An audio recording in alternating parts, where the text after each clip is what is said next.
দর্শক, মধ্যপ্রাচ্য যুদ্ধের গতি প্রকৃতি নিয়ে আলোচনা করতে তুরস্ক থেকে যুক্ত হচ্ছেন কারাবুক ইউনিভার্সিটির সহকারী অধ্যাপক ডক্টর জাহিদুল ইসলাম সরকার। আমরা যুক্ত হব তার সাথে। জাহিদুল ইসলাম সরকার, আপনাকে ধন্যবাদ এবং স্বাগত স্টার নিউজের সাথে যুক্ত হওয়ার জন্য। আপনার কাছে কিছু প্রশ্ন আছে। ইরানের পক্ষ থেকে হামলা ক্রমশ শক্তিশালী হচ্ছে। গেল দুদিন ধরে ইরান তার উন্নত প্রজন্মের ক্ষেপণাস্ত্র সেজিল ব্যবহার করছে। বিশেষ করে যদি বলি, গেল 48 ঘন্টায় ইরানের তরফে চলা হামলাগুলো কিভাবে ব্যাখ্যা করবেন আপনি? স্টার নিউজের দর্শকদেরকেও ধন্যবাদ জানাচ্ছি। ইরান আসলে এই যুদ্ধটা করছে একটা দীর্ঘমেয়াদী যুদ্ধের ফাঁদে মার্কিন যুক্তরাষ্ট্রকে তারা বেঁধে ফেলছে। যুদ্ধে এখন পর্যন্ত শুধুমাত্র আমেরিকার ব্যয় $14 বিলিয়ন ছাড়িয়ে গিয়েছে।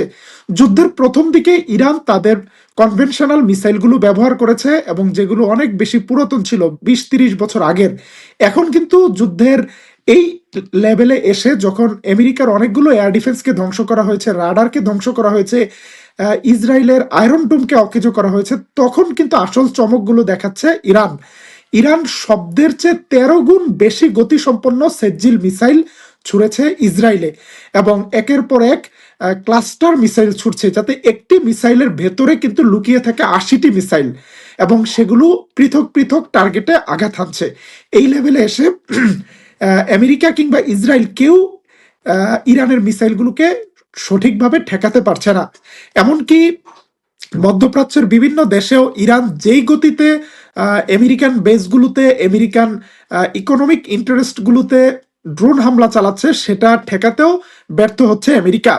মার্কিন প্রেসিডেন্ট ডোনাল্ড ট্রাম্পের একটা বক্তব্য এখানে বলার মতো। তিনি বলেছেন যে আমরা ভেবেছিলাম যুদ্ধের প্রথম দিকে হয়তো ইরানকে তীব্র আঘাত করলে ইরান ভয় পাবে, কিন্তু এখন দেখা যাচ্ছে ইরান আমাদের মিত্রদের ধরে ধরে পেটাচ্ছে, আমরা কাউকেই রক্ষা করতে পারছি না।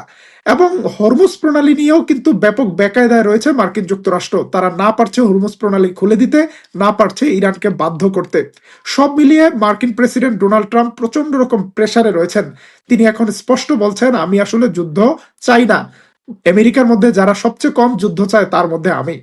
ডক্টর জাহিদুল ইসলাম, আপনার কাছে আরেকটা প্রশ্ন। আপনি যেমনটি বলছিলেন যে মার্কিন প্রেসিডেন্ট ট্রাম্প বলেছিলেন যে শুরুর দিকে তারাই খুবই শক্তিধর, এবং গতকাল তিনি সংবাদ সম্মেলনে এরকমও বলেছেন, স্বীকার করে নিয়েছেন তিনি যে ইরান ক্ষমতাধর। আপনার কি মনে হয় এটা এই সাম্প্রতিক উপলব্ধি, যখন থেকে ইরান হামলা করা শুরু করলো তখনের উপলব্ধি, নাকি আগে থেকেই এই ধরনের চিন্তা বা এটা তারা জানতো?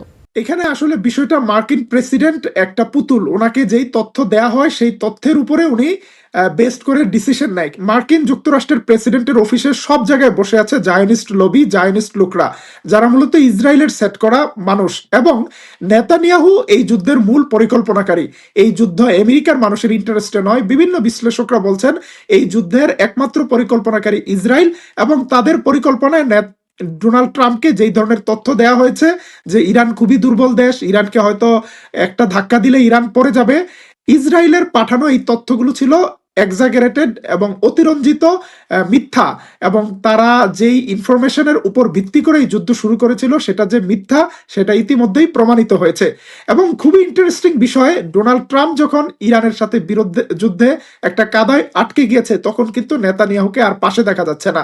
আমাদের কাছে এমন কোনো নিউজ নেই যে নেতানিয়াহু ফোন দিচ্ছে ট্রাম্পকে, নেতানিয়াহুর সাথে আলোচনা হচ্ছে। নেতানিয়াহু নিজেই ফিল্ডে নেই। সর্বশেষ যুদ্ধের ইসরায়েলের যুদ্ধ ক্যাবিনেটের মিটিংয়ে নেতানিয়াহু অনুপস্থিত ছিল। নেতানিয়াহু কি বেঁচে আছে সেই নিয়েই জল্পনা চলছে। যদিও নেতানিয়াহুর নামে বিভিন্ন ভিডিও প্রচার করা হচ্ছে এবং হাত দেখিয়ে বলছে, দেখো আমার 5টি আঙ্গুল আছে, এই হাতেও 5টি আঙ্গুল আছে। এবং খুবই অ্যাবসার্ড বিষয়, যখন যুদ্ধ চলছে তখন দেখা যাচ্ছে নেতানিয়াহু তরুণীদেরকে নিয়ে বিভিন্ন জায়গায় চা কফি পান করছে, হাস্যোজ্জ্বল।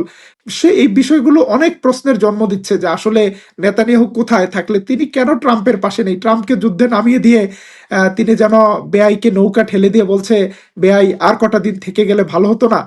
নেতানিয়াহুর পাতানো যুদ্ধে নেতানিয়াহু ফিল্ডে নেই। অনেকগুলো প্রশ্ন অমীমাংসিত এখানে। ডক্টর জাহিদুল ইসলাম, আপনাকে ধন্যবাদ।